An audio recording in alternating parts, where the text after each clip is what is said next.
Hey everyone, welcome back to Triple Margin Freedom, the podcast that's designed to help entrepreneurs, executive leaders, and managers like you open up more profit, align your time, reclaim lost time, and have better teamwork, more aligned and functional teamwork. I'm your host, Mark Mathai, and today we're going to be jumping into a question that was thrown at me this week that I think is a great question for us to go a little bit deeper into today. Let me start with this. Here's the question.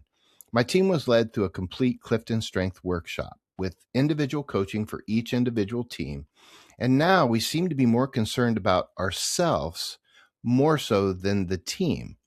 What is the secret to creating a more cohesive team using tools like CliftonStrengths? And I think that's a common occurrence that I've heard happen. And it's also an important one that we really take stock in and look up. So let's begin with just the basics.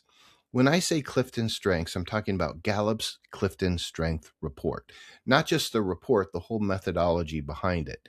And to understand that, you need to know some basics about CliftonStrengths. Like, for example, it was Don Clifton back in the 1950s who started this movement when he started asking a different question. Instead of focusing on what was wrong with people, as in typical psychology at the time, he said, what if we focused on what was right? And he put together an assessment. First, he started mapping what he called talent. And a talent is anything somebody does that when they do it, they almost execute with near perfect results, if that makes sense. And so he started mapping these and he came up with a whole bunch of them. And then he went through the process of combining them and narrowing them down. And today we have 34 themes of talent that the Clifton Strength Assessment actually measures. We start with talent, that raw material, the basics. And as we get more used to using it and identifying it, we work it like a muscle and it gets stronger and stronger and stronger. And what the data shows is that when people focus on their talents and turn them into strengths, engagement goes up, performance goes up, and at the end of the day, excellence is still possible. And that should be the same for both individual performance and team performance. But it takes a skilled coach, someone who really knows how to use this data to make an impact. Couple of things you need to know. Since it measures talent, and we focus on what's right, we solve most of our problems by overpowering it with our strengths. But that doesn't mean that we ignore weakness. So in a proper environment, weaknesses still exist. And when we identify a weakness or a blind spot, instead of dwelling on it and taking all our weaknesses and kind of working really hard at it so we get really average, instead of that, we just manage that. We acknowledge it. We stop the behavior that's getting in the way of progress. And that's what we call a weakness, anything that gets in the way of progress, so that we can move on faster using our innate ability to think, to feel, and act, which is what our talents are. So there's some Clifton Strength basics. Know this also. This is a very important part. 1 in 33 million will have the same top 5 of your Clifton Strengths in the same order as you do. So it's very, very rare for anyone to show up exactly the same. And even if they are, the likelihood that you'll have 34 strengths in the same order is as unique to you or is as rare as your fingerprint. That means no two people's talent mix is the same. And as we get into the team dynamics and why that stat is important, it's really important because the strengths or a natural pattern of thinking, feeling, and behaving is the lens that we see the entire world from. And here's the secret. Everybody's lens is separate. It's different. So when we make an assumption that so-and-so should see the world like I see it, we're often wrong. And comparisons when it comes to Clifton Strengths don't work at all. So there's the basics, right? Just to give you a foundation of some of the reasons why I love Clifton Strengths and some of the reasons how it then begins to shape how we utilize this tool. So what are 3 things that could get in the way of team progress when a coach or you as a leader implement Clifton Strengths in your group? First is lack of trust. Okay, so there is some normal things that have to be in place. And if you have a low trust team, or if there's been a reason where trust has been broken or evaded, then it's going to be really hard to get the necessary buy-in for people to change. So sometimes when I hear a red flag or yellow flag go up and they're saying, hey, we're having a hard time executing as a team, everyone's consumed about their self, typically that can go back to a lack of trust somewhere in the ecosystem, in the chain of command or in the team build. And so you need to address that. And so how do you manage trust? How do you grow trust? Well, one, it's by being very clear about what your expectations are, how they get measured, and then being very clear about how you show up so that everyone around you knows exactly what to expect. So even in the case where you show up poorly in certain situations, if everybody knows you're going to show up poorly in that situation, that's better than them having to wonder how you're going to show up every day. So if everybody like looks at you funny as you come into the office and they wonder what's the barometer say or what mood are you in, and they can feel it right away, like it goes before you. See, that's a problem, and that's one of those areas that really kind of hurts trust within a team. So the first thing you can do, and I say this to everybody, is that all change happens within. If you're the leader, make sure you're a consistent leader.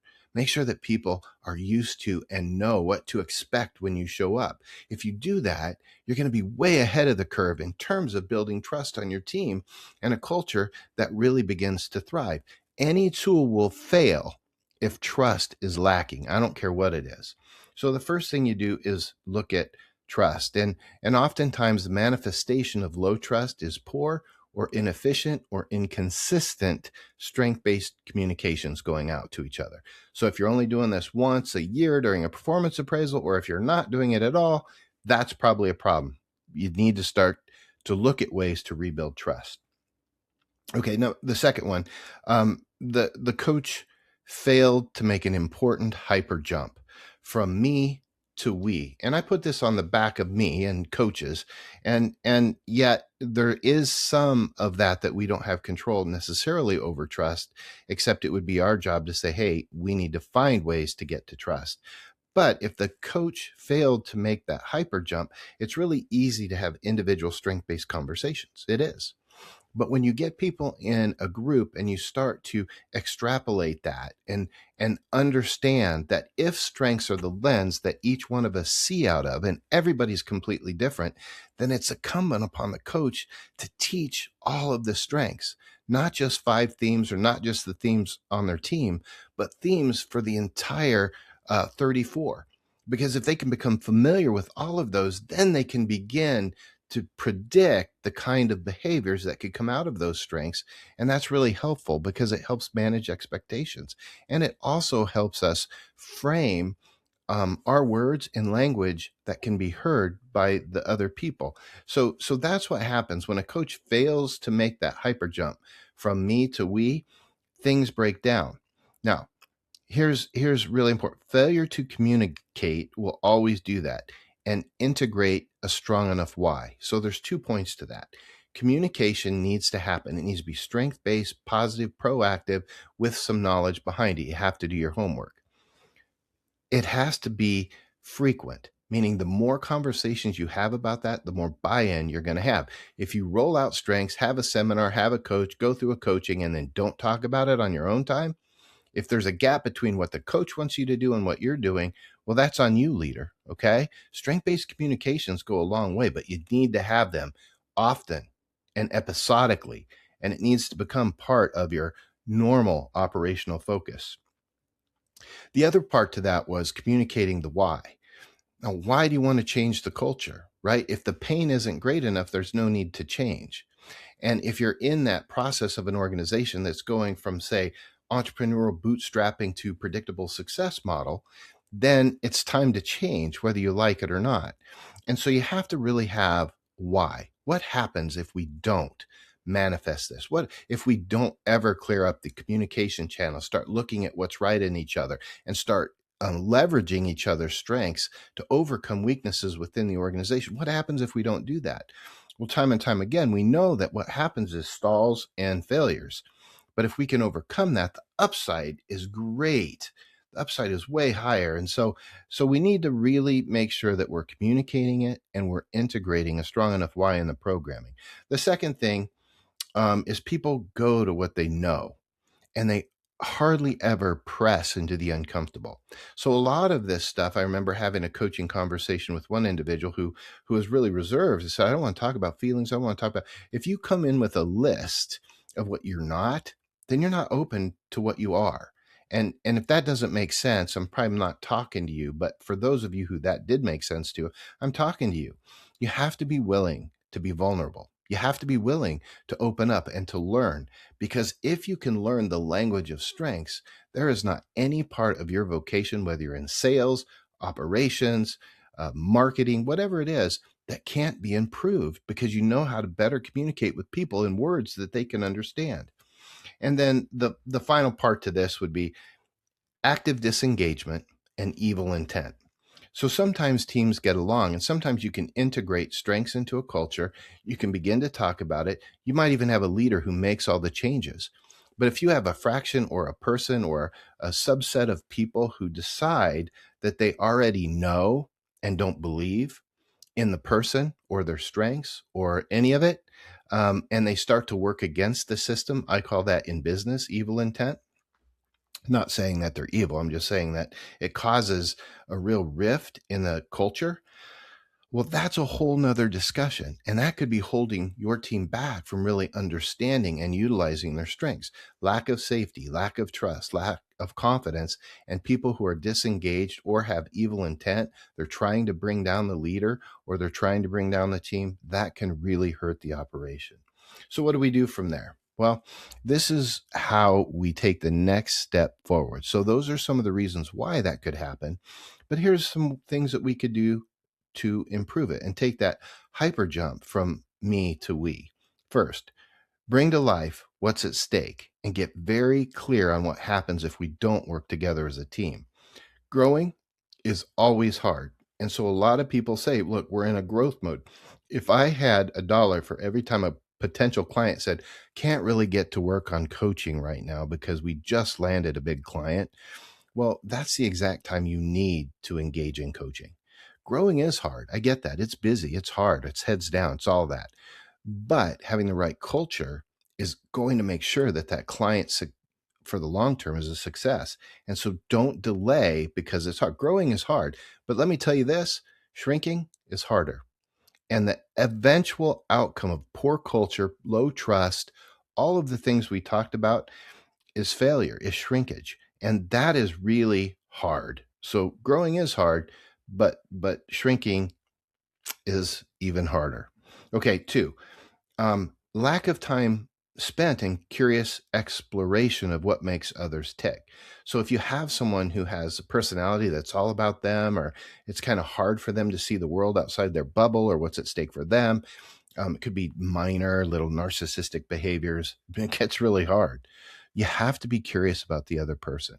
Don't approach strengths as a diagnostic that can tell you if they can do the job or not. It's not what it's designed for. It's designed to say how they best do the job. And the only way you can figure out how they best do the job is to get really curious about them, about their strengths, and what they look like in action. So I would say, really get curious and spend the time, do the work to get to know people and how their strengths show up. And then I would say play, especially in downtimes when there's not a lot at stake.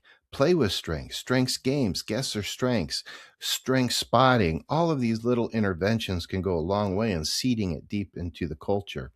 And then do the deep dive on domains. Many coaches miss this, but you need to understand the good, the bad, and the ugly about domains. The good, domains give you a blueprint of how your team will act if a boulder is crushing it, meaning they've taken the 34 themes, broke them into 4 domains. The 4 domains are executing, influencing, relationship building, and strategic thinking.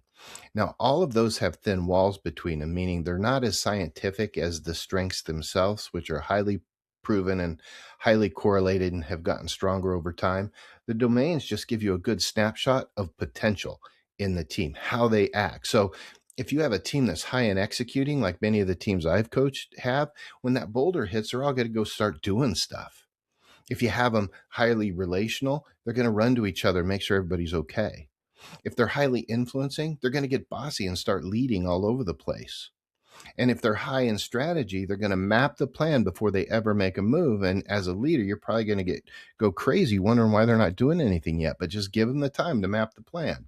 And that's why we need to know the good, the bad, the ugly about domains. The bad is they simply aren't as scientific as the talents themselves. The good is it's a great blueprint to help people make that move from me to we, to understand how the team will react. And as a leader, don't you want to know how your team's going to react when the pressure's on? Use the data you have, map it out on a graph or grid, and understand how the team naturally thinks. And then when those things happen, jump in. Okay. And now for the big win. How do we integrate strengths into performance evaluations? Okay. Not just how you use them. You can't do this one time a year. One of the things that we need to do is we need to learn to integrate this. Frequent performance-based conversations are the win. That is the win. That's the Olympic championship. And it's not just how you use them, not how you show up and use your strength, but notice how others use them and bring it to their attention. When you give positive, even or other kinds of feedback, for example, I have Activator and I got a lot of feedback that my feet start moving before my brain does. And that caused me to slow down a little bit. I was never offended when they said that. They're right. Activator is powerful. I get going. I'll start and rally anything. And sometimes I rally and fix on the way, and that's not the best solution. And so it's important that you practice with those and notice how others are using them. Share examples of how others use their strengths to win at work. And so when you're in a team meeting or you're having a conversation, start talking about what's really working with strengths. How did you use your strengths to win in this situation? You'll learn, they'll learn. It's a great way to do it.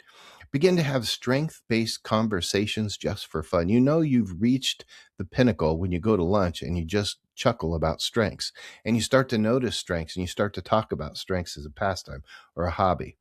And know this, a good coach will always be able to illustrate and tie great performances to the utilization of their greatest strengths.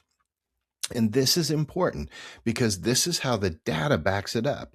And you do this over and over until people actually recognize that superpower, or what I call a pattern of high performance. If you can find it and you can nurture it, and if you can see it and if you can spot it, and if you can learn to take those strengths, people's performance who are actively engaged, and the outcomes they generate and tie those together, then you'll have a clear roadmap for why this is so important. And we could go back to that one point I had about people don't know why it's important. Well, if you tie their strengths to performance, they'll know why. And it becomes a really simple way to make sure that your teams can be able to catch on and you can move from the me to we using CliftonStrengths. All right, friends. It's not the only answer in creating your dream team. But CliftonStrengths is a darn good one. Something you should at least consider as you begin to move forward. But it's not independent. It's any system you use, any tool, disk, I don't care what it is. You need to learn how to integrate it deeply into your team mindset if you really want to make it work. And CliftonStrengths can be as powerful as any of them. It can also be as messed up as all of them, but it can be as powerful as any of them if used right, if you're using it as a leader actively and engaging all of the time. So the next time you ask the question, why does everyone seem to be focused on themselves? Just know that you're just partway through the evolution. The start of a strength movement starts with me and then broadens to we.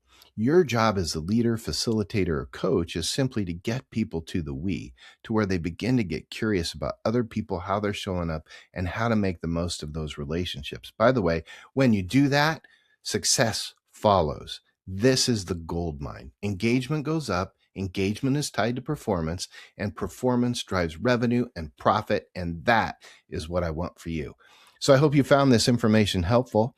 And if you have any questions about CliftonStrengths, how I use CliftonStrengths, or maybe you want to have a strength-based workshop or ignite your team towards their strength, I'd be happy to help. But Until we talk again, use this. And if you're the one who finds themselves stuck in the cycle of me, now I've given you enough ammunition to begin to kickstart your new program towards we. And when you do that, and if you get really clear, I guarantee not only will you elevate performance, you'll elevate every single moment. So until we talk again, thanks for listening to Triple Margin Freedom. Let's get out there. Let's find more profit, align and reclaim more time, and build teams that are unstoppable. Thanks. Until next week.